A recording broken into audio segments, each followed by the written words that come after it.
I've got two screens now, so now I can watch OBS and all that stuff and have my games in full screen finally.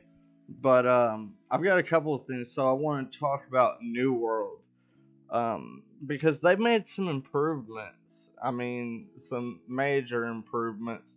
First of all, their numbers have jumped back up. So they went from, let's say, 16,000 players on average to 45,000, roughly over 45,000. So yeah, 45,000 players, like active players or whatever. So they've gone back up, and let me tell you guys why. And I'm gonna talk a little bit about like what I know and what I've heard and all that stuff. But I've got a YouTube video that we're gonna watch about it. We're gonna see what the devs themselves have to say about the new updates and stuff like that they've done in New World. That's brought people back because they've made some major improvements and stuff that I've actually been enjoying since I've been playing it for the past week. Again, I re-downloaded it to see what the hype was all about, and I'm enjoying it. So I think I'm gonna finish with like maxing out my character and all of that, and I'm really excited to see the expansion they made for it and stuff. So there's more content. But anyways, so they have added a great sword, which I really like because as a damage dealer, a great sword is really really effective, and it's a cool weapon. You know, I used a great sword in Final Fantasy 11. I've used a great sword in Final Fantasy 14. It's a good weapon. I like that. I like that they added that in there, and then they've also added um they've also added a queue for a queue for like a party queue for like dungeons and stuff like that. They've done a few like little things like that, but they have an expansion coming out, and that's what I'm really excited for. But anyways, let's get over here and watch this YouTube video. All right, we want to talk a little bit about the Brimstone update. We're not going to go too deep because in September we have some time reserved where we're going to really dive into that. But at a high level, Mike, do you want to give an overview of Brimstone, which is the anchor for the release? Sure thing, Scott.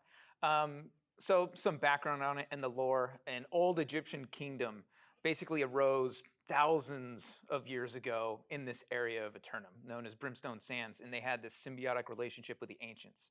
And along the way, there was a big falling out and a war that occurred. No details to share yet. You're gonna have to wait till the next update. But what happened is, almost 1,000 years later, the Roman legion arrived. And then they had some encounters with corruption. And that led to kind of the modern state where things are in disarray. And one of your old allies has now become a nemesis here on Eternum. And so part of that story has to play out in this brand new, almost 3 zones worth of content, which is Brimstone Sands. Is a big place. Stuff. But anyways, let's get back into this video. It is a massive place. We have sulfur pools and new ancient artifacts and structures and brand new POIs and dozens of new enemies. It is an awesome place. We want to leave some surprises. Some surprises. I'm not going to dive into too many details, but there's some creatures there that are just like very good. Very good. That looks badass. Like, I'm excited about this update. I mean, it sounds pretty nice so far. And these little clips, these little snippets that they're putting in here of this expansion is looks beautiful, honestly. Like, that looks good. Yeah, and it's just fun to have this massive, diverse zone to run around that looks nothing like anything in the game right now. Yeah. We're really excited. That definitely looks completely different. Look at that shit. That looks kind of like futuristic and old school in a way. Like, real sci-fi and stuff, which is dope as fuck. I love some good sci-fi stuff. Excited to share that with everybody. And I guess if you're going to be hanging out in this new zone with really tough enemies, you're going to need something to help you live there, right? A new weapon. A new yes. weapon. What's that one that players have Great sword. been asking about? Sweat gourd. I didn't like Oh that no, at I'm sorry. all. Great sword. There it Totally is. messed that up. No, I know it's been long requested, and I've talked Yeah, it has been. to the Daves about this at length, so some more teasers about it. It does scale evenly off of strength and dex, two-handed weapon, and allows you to stance dance between basically the two trees. One is really offensive oriented, and it's called I think it's Onslaught, and basically you're sacrificing health basically for damage. So you're going to receive more damage so you can give more damage. And there's an awesome give and play with that. And you're also going to sacrifice more stamina in order to do heavier attacks much faster. So it's a really cool tree. And then when you use abilities from the Defiant stance, which is more defense oriented, also can be used by tanks because it has things that will draw aggro. A lot of counter hit play. You're going to do less damage, but you're going to take less damage. Yeah, but you can take out like 3 or 4 enemies at a time with that thing. Like, Jesus, look at this. And so there's a lot of things where you can block incoming attacks, and the amount of attacks that you block during a set amount of time will unleash even more damage on the release. So I it's love really to cool hear that we are thinking about tanks when we talk. I think I might switch to a great sword. That might be my new main weapon. Decisions. About these trees. Yeah, it's a really unique weapon. I'd love to see off tank play, and just how it gets incorporated into other people's builds. But Well, yeah, that's the key, I think, is you can pair it because it's dex and strength with so many of our weapons. It's gonna players are gonna find things we never thought of as far as ways to use this. I'm again, it's a really exciting release coming up. There's a lot. There's probably more, but I'm going to save that for the next update because I'm sure the Daves really want to dive in. We really got the important stuff out of the way, which is when that's going to be headed their way, and is the great sword included? Yeah, I think it's going to be great. Yeah. Well, and is there any other playable content included, like maybe an expedition that you want to talk about, Mike? There is an expedition. So one of our latest expeditions, it goes along the story of the ancients and that relationship with the Romans and that Roman legion. And so it takes place in our giant pyramid known as the Ennead. Players are going to obviously group up and they're going to head for the Ennead expedition. And it's going to be unlike anything that you've played so far. Really cool visuals, brand new enemies, new mechanics. So we have like these sentry guards that actually roam some of the halls. So I'm really excited about it. All new loot. Can't wait for players to get in the PTR and check it out. We'll have a lot to show on this over as we get closer to the release. And there's one more, well, there's a bunch of more stuff, but there's one more we're going to talk about right now that we've kind of held as a secret until now. And we've heard a lot of feedback from players on our starting experience, how they wanted more variation in AI, more variation in the zones, everything to feel different, especially more variation in questing. So we've revamped the first 25 levels of the experience, and we cannot wait to share it with everyone and get people in to see it. Again, we're going to do a much deeper dive on this next month, but our goal is to get it out there. We think we've addressed like enough to make everyone think, wow, this is awesome. Once we start validating that with players, we're going to take those learnings and apply them all the way through the entire questing experience and leveling experience. And another thing, like this release is really big. There's a lot here. There's a lot of stuff we haven't even talked about yet, and we can't wait to get into. But it's exciting, which is why we're devoting a couple of dev updates to it. So with that, let's switch bases and talk about territory management just a little bit.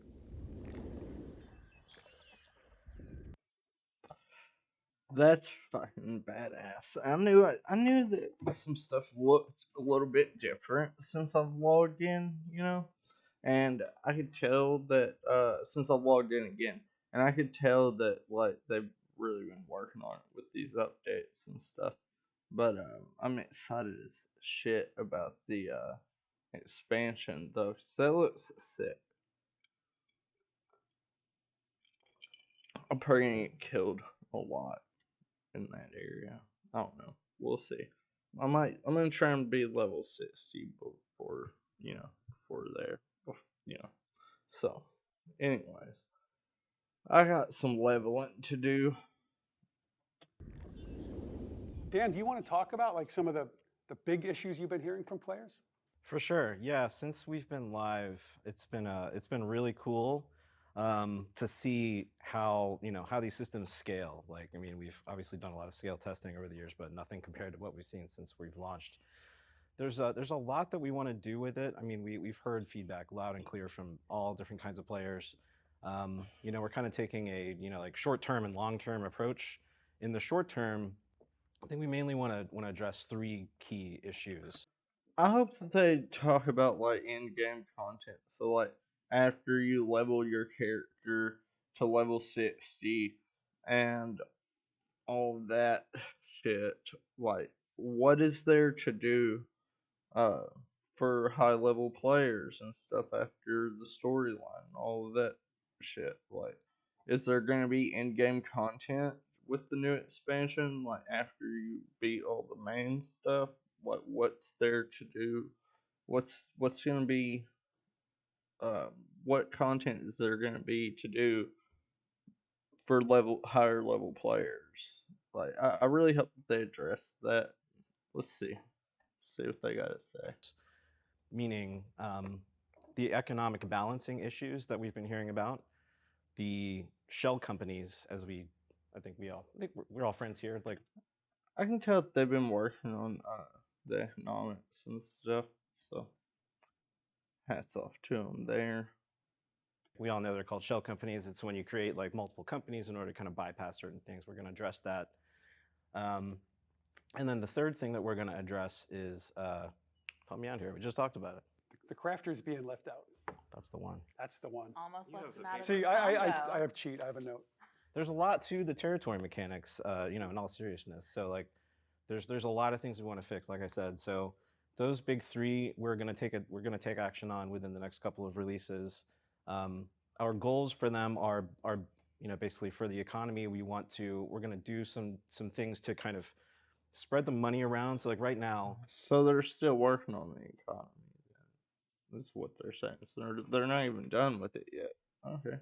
That's the nice thing about an MMO is like they can release it and like fix it as they go realistically. And I think that's what sets a good MMO apart from a bad one. Like Final Fantasy 14 is a fucking great MMO. Now it's got it's one of the top tier MMOs that's played the most right now. And they were terrible. When they first released, they completely just discarded the game. They shut it down after they released it. They couldn't even continue to run it. It was so fucking terrible. And of course they did a re-release of the game and it was better. They fixed it and stuff. They didn't have mobs fucking popping up in zoning and town shit, which was kind of ridiculous. But yeah, so like a lot of great MMOs, they're not that good on their first release. But thankfully they can fix it as they go. And that's New World is a great game. It's got great potential. It's just easy to burn out on it because of like I don't know, lack of content and shit. No in game material and stuff. So like, you reach level 60 and all that shit. It's like what do you do? What do you do now? But we'll see. So I have hope for it though. That's what I'm trying to say. I have hope for it because Final Fantasy 14 turned into one of the best games and it was not good when it was first released. So a lot of great games have a sketchy first release. It's whether or not they fix it and actually listen to the players, which I think is exactly what they're doing. And it's free to play. It's not pay to win. Like there's a lot of great things about New World that just needs some work. That's it. Everfall and Windsward, I think everybody knows, like those are the territories to own, right? And the other ones are less important. So we wanted to address that, and then we also wanted to address kind of like the runaway win condition of once you have those two territories, like you quickly just generate enough wealth to just be unstoppable. We want to fix that. We want to make it so that you can be competitive by owning like like Greek water or something like that. So that's coming soon. That's coming the soonest. The next thing that we're going to do is we're going to try to address shell companies in a few ways. We've been talking to players a lot, reading their feedback and actually going back and forth. We're not going to do like a standard just company switching cooldown, but we're going to do something very similar to that, which hopefully won't if you join a company and you decide it's not for you, you'll still be able to leave. But what it will do is you'll have a cooldown on when you can join a war, and then we're going to combine that with a minimum requirement on defense. So where if you're defending your territory in a war, you're going to have 35 players. Well, I shouldn't have said the number because we don't know for sure the number. It's going to be at least 35, maybe as many as 50. But the idea being that like if you're defending a territory, you have to have mostly your company defending it, combined with that switching cooldown is going to hopefully address the number one reason why people form their shell companies, which is to be able to like fight multiple wars in the same day. So these changes, like what's our goal with them? Like, is it to be more fair? Is it so everybody's got a shot at taking part in this? I think that, different players have different motives for wanting to join in on it, but most of them want to win and they want to feel like they're winning. So just like, what's our motivation for these particular changes? Yeah, like we want to make it so that I know with me personally, I like MMOs because I want an escape. So I want to feel immersed in the game whenever I play it, because that makes the difference on whether or not me personally, whether or not I'm gonna be able to play it for a long time, like binge it, or whether I'm gonna just get tired of it. I say fuck it, get burnt out, and bounce on it. So it needs to fit. It needs to draw me into the game. Honestly, like it needs to be immersive and stuff, and I need to feel an escape whenever I play it. Like that's just me, and I think that's true with a lot of people. I mean, why else do we play video games? To escape? We play video games to escape the bullshit that we're dealing with in real life. So it's easier to have this alternate life, so to speak, on a video game. It's a great escape, the great escape. But anyways, yeah, it's a good escape for me. That's my personal opinion, though. But anyways, let's get back into it. that if you're a competitive company, you can still aspire to like a little empire that you're building. Yeah. But we don't want it to be possible for you to like the reason shell companies are bad is because it's obviously just a way to work around the limitation that the original system had built in, where like because your company has the same siege time every day for all the territories, that meant you can't fight in more than one war at the same time. So that was meant to be kind of a limiting device on the number of territories you can own. But obviously you can just defeat that by using shell companies. So we want to close that.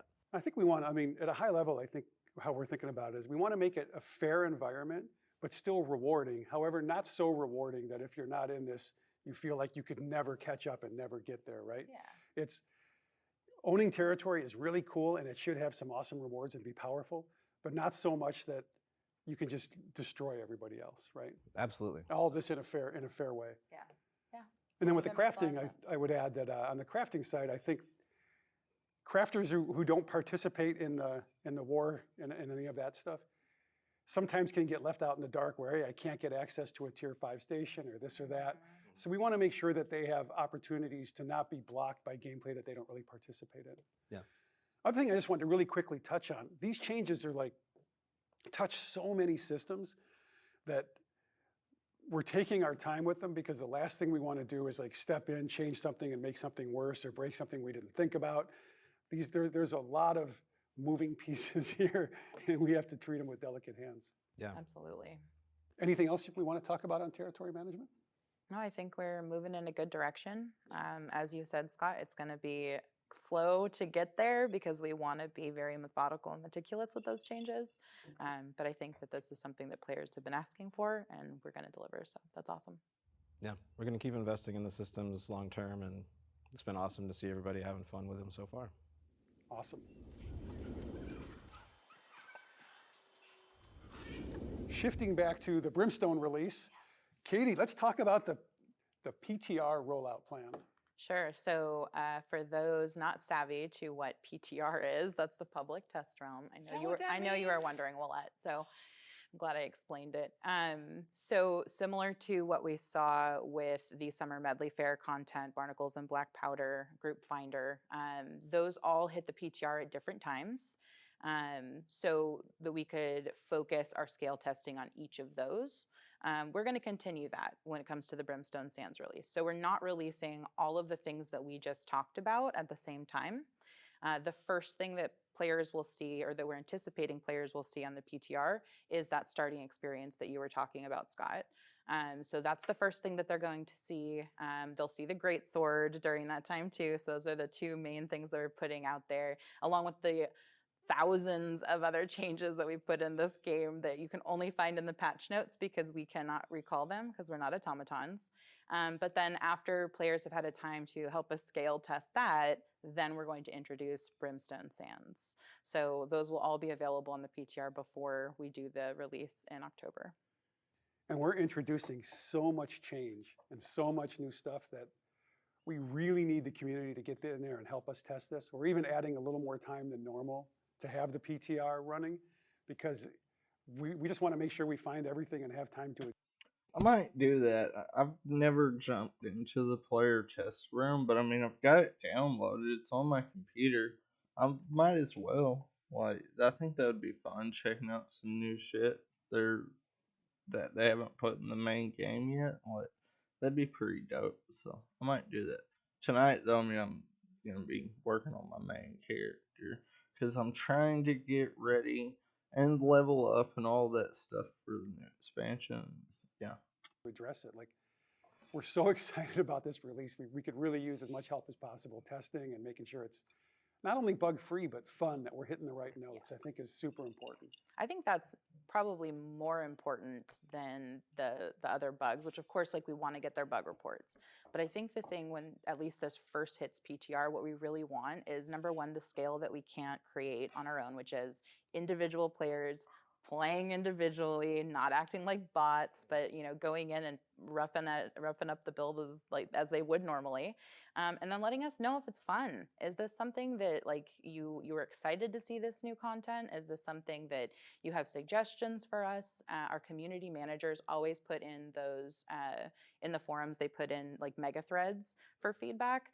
That's where you should put your sentiment. Put all the bug reporting, in-game feedback that goes into these models that parse it for us and put it in the right buckets for people. But if you want to give us feedback on, was this fun or not? Where do you think we could improve? What are we doing really well that you want us to double down on? It's the forums. That's the best place to let us know. Yeah, and especially with the starting experience, because we've redone the quests, we've redone a lot of the story. I think they should change up the aesthetics of the town, or whatever, the way the towns look, where they don't all look the same. It's like cookie cutter towns and shit in the game, where they're all kind of like just similar, in the layout of the towns or whatever. I think they should try and make the towns look distinctly different, like they should each be their own. I think they still need to work on that some more, to be honest with you. In lore, all of the architecture you're going to see is been changed. The AI is different. So are we hitting the mark? Is it getting where you want it? And if so, please tell us that. But even more importantly is where we're missing, like Katie said. That's what we can action on the most. Yeah. So that would be helpful. Yeah, so join us in the PTR, everybody. This was a fun, different kind of approach to the dev update, so I really appreciate y'all. All right, I've got another video here that I want to do a react to, or that I want to watch, and I just happen to be streaming, so I'm gonna watch it on stream. But it is quick top tips for new and returning players in New World by Invin. So we're gonna see what his tips are for returning players. Because I'm not a new player, but I'm a returning player. I haven't played in a long time.